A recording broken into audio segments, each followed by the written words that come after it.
Oi, pessoal, tudo bem com vocês? Professora Miriam Rocha de História. Estou aqui hoje para a gente fazer a nossa terceira parte sobre Roma Antiga, nossa trilogia aí. Falamos de monarquia, falamos de República Romana, agora nós vamos falar sobre o Império Romano, a última fase aí da história da tão famosa Roma Antiga. Vamos acompanhar melhor? Vamos lá?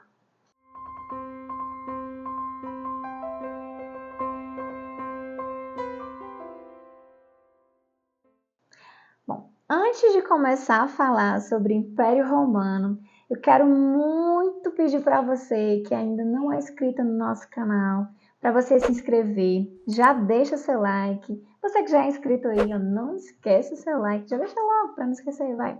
Eu te espero. Vai. Deixa o seu like aí para a professora Miriam, por favor, tá bom? Gente, vamos falar da última fase da Roma Antiga, que é a fase do Império. A gente passeou aí, vimos monarquia, vimos aí o auge da República Romana, o poder do Senado, e hoje a gente vai falar sobre o Império Romano. O Império Romano ele vai ter uma duração aí do ano 27 a.C. até o ano 476 depois de Cristo, tá? Começa da seguinte forma: contei para você que lá no finalzinho da República Romana, na disputa aí entre dois líderes do triunvirato, o Otávio ele vai derrotar o Marco Antônio e vai se tornar o imperador romano, o imperator romano, o divino, o Augusto, o imperador romano. Otávio César Augusto é, portanto, o primeiro imperador do que a gente conhece como Império Romano, propriamente a fase do Império, tá? Esse momento aqui do governo do Otávio, ele vai ser um momento de centralização do poder, porque ele agora tem um imperador, ele é quem manda em tudo, ele centralizou o poder aí nas suas mãos para administrar toda a grande vastidão do Império Romano. E eu lhe digo que o Otávio ele vai mandar muito bem nessa. Ele era um ótimo administrador, um cara super inteligente, e ele vai trazer aí de início o que a gente conhece como Pax Romana, que é um período de paz em Roma. Isso inicia com ele, vai perdurar aí por outros imperadores, mas é o imperador Otávio César Augusto que vai trazer essa fase aí de paz, dar uma pausa aí nas conquistas, uma definição dos limites territoriais, vai construir estrada, teatro, aqueduto, que é aquele sistema de transporte de águas, que existe até hoje, quando você puder conhecer a Europa, existem até hoje várias construções de aquedutos da época do Império Romano que estão lá de pé, porque a engenharia romana era demais. E ele faz termas, fontes, fronteiras fortificadas. O Augusto ele vai dar aí uma organizada na Roma, tá? Vai trazer um período de estabilidade, de paz. Uma das coisas que ele usa para conseguir esse momento aí de paz romana é a política do pão e circo. Pensa aqui comigo que essa política é usada até hoje aí por alguns políticos, né? Consistia em quê? O Otávio, ele promovia grandes eventos públicos para que o povo ficasse lá, as massas ficassem distraídas, envolvidas, ocupadas, felizes, alegres nesses eventos. Nesses eventos as pessoas recebiam ali um saquinho de pão para ficar comendo ali durante a sua participação ali, principalmente, né, nas lutas de gladiadores, né? Então, quando o povo está ali alimentado e alegrinho com as festinhas, ele se esquece dos outros problemas sociais, ele não vai perturbar o imperador. Não vai perturbar por questões, e a educação, o saneamento, e a segurança, Não. Ele vai ficar muito ocupado, se divertindo e se alimentando. Então, o imperador deixou o pessoal, a massa, calma, tranquila ali, para não incomodar. Essa é a política do pão e circo. Tá alguma coisa familiar aí com vocês? Né? Então, vamos continuar. Ele promove também o que a gente chama de romanização. O que é isso? O Otávio, ele percebe que, para além de conquistar os territórios, ele precisa levar um sentimento de ser romano para esses povos, para que eles usem o mesmo idioma, participem da mesma cultura e se sintam mesmo ali pertencentes ao Império Romano. A gente chama isso de romanização, que é, portanto, ali uma imposição cultural. Ele faz isso através das construções, dos eventos, né, como eu contei para vocês, de levar o idioma. Então, toda a imposição cultural que ele consegue levar para os lugares que Roma está conquistando, ele leva. Ele faz essa romanização, tá bom? A base de sustentação aí desse governo vai ser aliança com elites provinciais e um exército organizado e profissional, que se tornou aí o exército romano, principalmente nas mãos do talvez mais famoso imperador romano, mais importante, o Otávio Augusto, que foi o primeiro.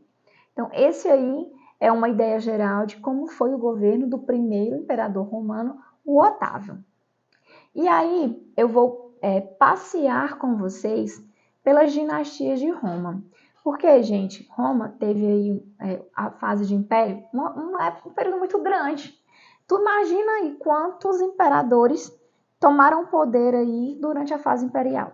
Então, eu não tenho como te contar cada imperador, cada feito de cada um, e não vai se impressionar com isso, por favor. Ninguém sabe isso, ninguém vai usar isso, a não ser que você esteja fazendo uma pesquisa detalhada sobre Roma. Mas, no geral, para você responder suas provas, o seu concurso, né, o seu vestibular, o seu Enem, não vão te cobrar, mas sim alguns grandes feitos, alguns destaques, tá bom? E aí a gente vai dar uma passeada aqui agora por alguns imperadores romanos bem famosos. O Calígula ele é conhecido aí por ter aumentado muito os impostos. O Calígula, ele era um imperador, assim, bem obsceno, como muito do povo romano daquela época, né? E aí ele tinha uns atos aí em público meio controversos. Um belo dia, o Calígula teve uma ideia. Presta atenção, escuta essa daqui. Ele colocou um estábulo lá no Senado e disse, olha, eu vou apresentar para vocês um novo senador. Vou trazer pessoa de minha confiança, pessoa da minha mais alta estima, vou trazer um novo senador. Quem é? Daqui a pouco chega Calígula, puxando o cavalo dele. Ó a ideia. Nomeou o cavalo dele como senador do Império Romano. Imperador Calígula. O Tibério, o que marcou muito na fase do Tibério foi a perseguição aos cristãos. O cristianismo ele vai surgir na época do Império Romano, que era politeísta, tinha vários deuses. E aí, por pregar a não adoração à divindade do imperador, pregar o monoteísmo, eles vão ser bastante perseguidos. É na época do imperador Tibério que vai acontecer a perseguição e a crucificação de Jesus Cristo. Bom, então ele fica muito marcado por esse acontecido no período do império dele. O Cláudio tem uma boa administração, conquista territórios. O Nero, quem nunca ouviu falar no Nero, gente? O Nero era um tirano, ele promoveu uma revolta do Senado, do Exército. O Nero gostava de arrumar confusão. Ele também persegue aí os cristãos. E o Nero, ele queria fazer um palácio para ele. E como o Senado disse, não, Nero, mas agora não vai dar e tudo mais. Aí o Nero disse, porque a gente já está fazendo os anfiteatros. Aí ele disse, tudo bem, então. Ele vai lá e toca fogo no anfiteatro, toca fogo em boa parte da cidade de Roma. E aí quando o Senado vai lá, Nero, olha o que aconteceu, pegou fogo. Aí ele vai e diz, nossa, mas que incêndio mais chato, né, gente? Agora dá para fazer meu palácio? Não, Nero, não dá, Nero, a gente não pode fazer agora. O Nero tocou fogo em Roma, porque ele tinha os caprichos dele, queria fazer o palácio dele, um palácio grandioso. Acabou que o Nero foi tirado do poder, né? O Nero é uma figura, meu Deus. E aí a gente tem o imperador Trajano. Na época do imperador Trajano vai acontecer a máxima expansão do Império Romano. O auge, o máximo, que é quando ele alcança desde ali a Grã-Bretanha, a Ásia Menor, até o norte da África, contorna todo o mar Mediterrâneo, o Mar é Nosso, né, desde o período republicano, mas aqui no Imperador Trajano a gente tem a máxima do Império Romano, tá? Contar para vocês também que a produção e o comércio desse momento aí, da fase do Império Romano, era principalmente de azeite, de vinho, tigre. Eles faziam comércio com todas as regiões. Olha o mapinha que eu coloquei para vocês. Desde lá da Grã-Bretanha, Ásia Menor, ao Egito ali no norte da África, Mauritânia, a Península Ibérica, faziam um comércio que era um forte aí do Império Romano. Quero falar para vocês também da diversão, do lazer, nessa fase imperial. Eles tinham vários anfiteatros que eram construções com arquibancadas para ter espetáculos para as pessoas assistirem. O mais famoso deles, que está de pé até hoje, teve um pouco de destruição, até por questões de terremotos, mas ele está lá de pé até hoje, que é o Coliseu de Roma, super famoso, emblemático aí da história de Roma. Quando a gente pensa muito em Roma, a gente, nossa, o Coliseu, né?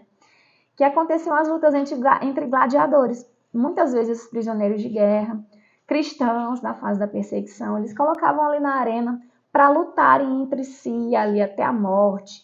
E aí parece que quanto mais sangue rolava, mais o povo romano gostava. As diversões deles eram assim meio violentas, né? Mas o fato é que o povo adorava esse tipo de diversão, às vezes gladiadores contra feras. Essa imagem que eu mostro para vocês aqui é do filme Gladiador, um filme maravilhoso. Recomendo muito que vocês assistam para entender como é que aconteciam essas diversões lá em Roma.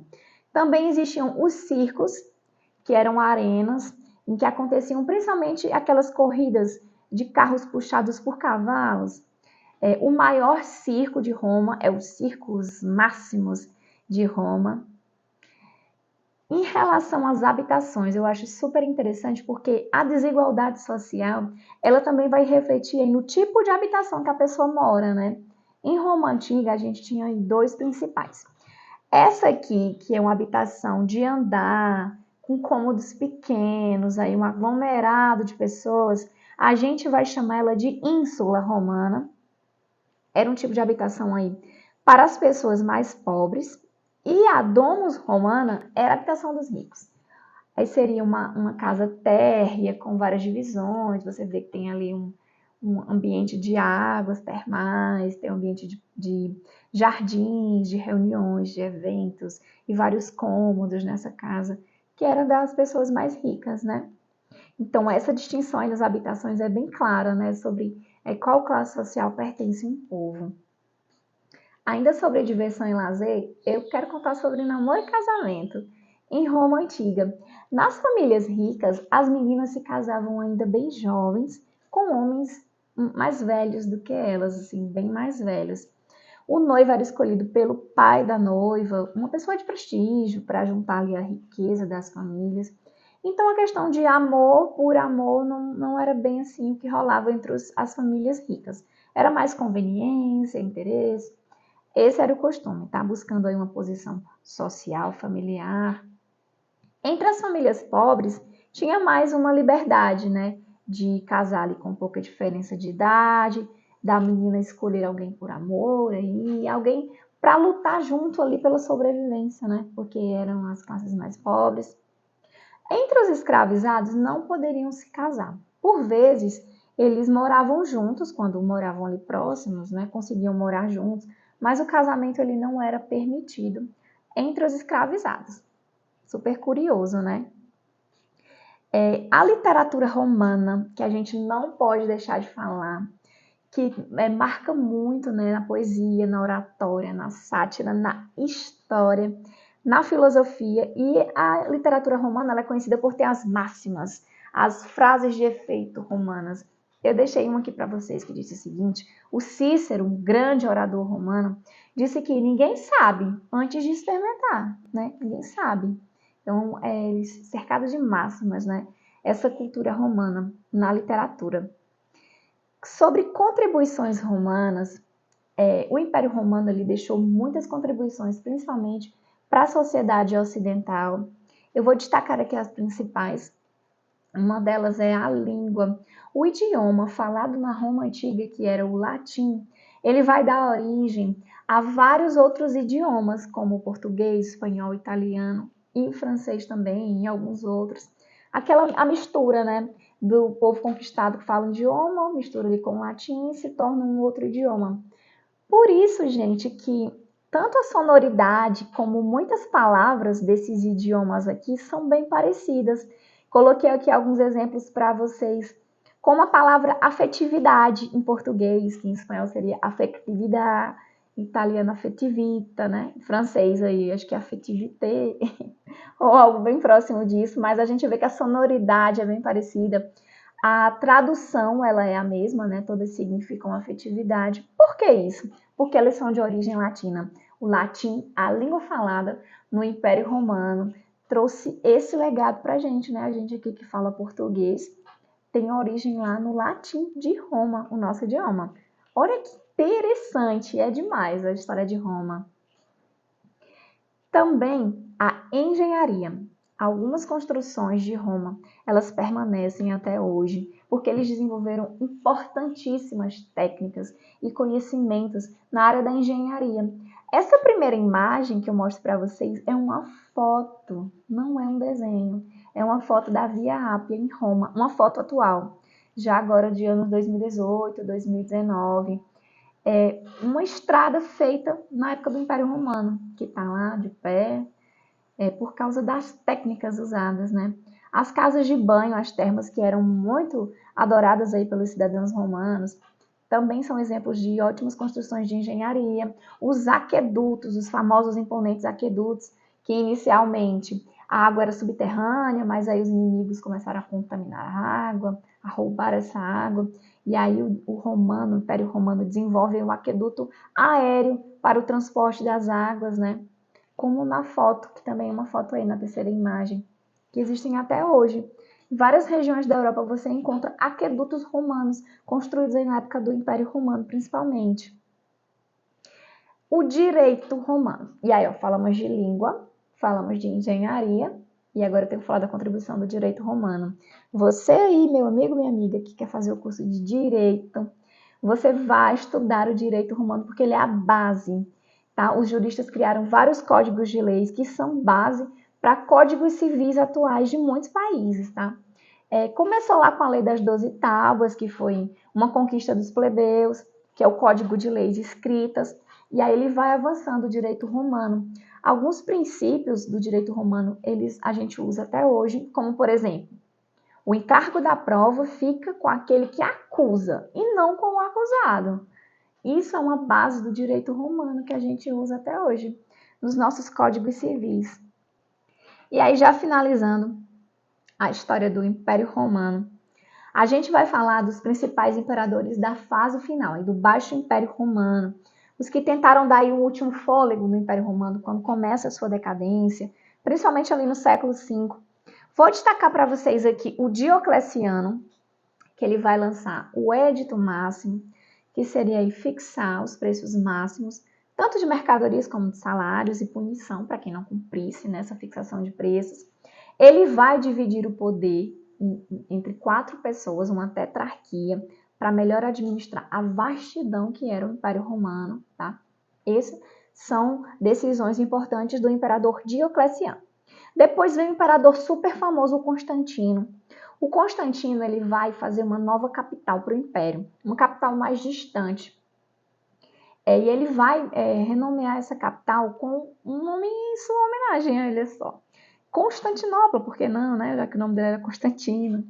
É ele que vai lançar o Edito de Milão, que vai dar liberdade de culto aos cristãos. Gente, eu contei para vocês ali atrás que na época do Tibério, inclusive, Jesus foi crucificado, né? Ele foi perseguido, ele foi crucificado, que os cristãos eram jogados aí nos anfiteatros para lutar com feras, eram muito perseguidos, pois na fase do imperador Constantino, o cristianismo ele tinha crescido tanto, conseguido tantos adeptos, que o imperador Constantino teve que conceder liberdade de culto para os cristãos, organizou aí o Concílio de Nicéia para tratar dessa doutrina cristã, e ele mesmo se converteu ao cristianismo, o imperador Constantino. Olha que mudança, né, na mentalidade em relação ao cristianismo. Vamos falar agora do imperador Teodósio, que já é a fase final aí do Império Romano. Ele vai proclamar o Edito de Tessalônica, e aí, muito mais do que dar liberdade de culto para os cristãos, ele vai tornar o cristianismo a religião oficial do Império Romano. Tá? É o Teodósio também que vai fazer a famosa divisão. Tem um mapinha para vocês, explicando direitinho. Ele divide o Império Romano em 2. Império Romano do Ocidente, com capital em Roma, e o Império Romano do Oriente, com capital em Constantinopla. dividir para ver se melhor administra esse império que estava ficando bem enfraquecido devido a vários problemas que eu te conto agora. A decadência. Aí você vai dizer, meu Deus, professora, que império grandioso, que império que conquistou tantos lugares, tantas terras, tantos escravos, que foi tão rico, tão poderoso, que foi o dono aí, né, do mar Mediterrâneo. Como que o Império Romano entra em decadência? Por que que acaba, né, o Império Romano? A fase final vai ser aí, sim, por causa das invasões bárbaras, mas não só por isso, tá? Eu sei que você sempre imagina, as invasões dos povos bárbaros. Mas, gente, os povos bárbaros, eles sempre invadiram o Império Romano. A todo momento eles estavam ali nas fronteiras tentando invadir território romano. E por que que agora eles causam um mal tão grande ao Império? Porque o Império Romano estava enfraquecido. As invasões bárbaras lá na frente, como por exemplo dos hunos, ela só vai pegar um império enfraquecido e acabar de invadir a cidade de Roma e destruir. Mas Roma já vinha numa fase de interrupção das conquistas. Não estava mais avançando, não estava mais conquistando. Sem essas conquistas dessas terras, diminuição dos escravos. Não vinha mais escravos. Os escravos que tinham iam morrendo e não chegavam novas levas de escravos. Então isso gera uma crise escravista, que vai gerar também dificuldade na defesa, dificuldade na administração. O império estava grande demais, não dava mais para controlar. Não tinha como controlar o que o governante lá da região da Grã-Bretanha está fazendo. Será que o governante lá na Ásia Menor está seguindo aqui os nossos preceitos, as nossas leis, as nossas regras?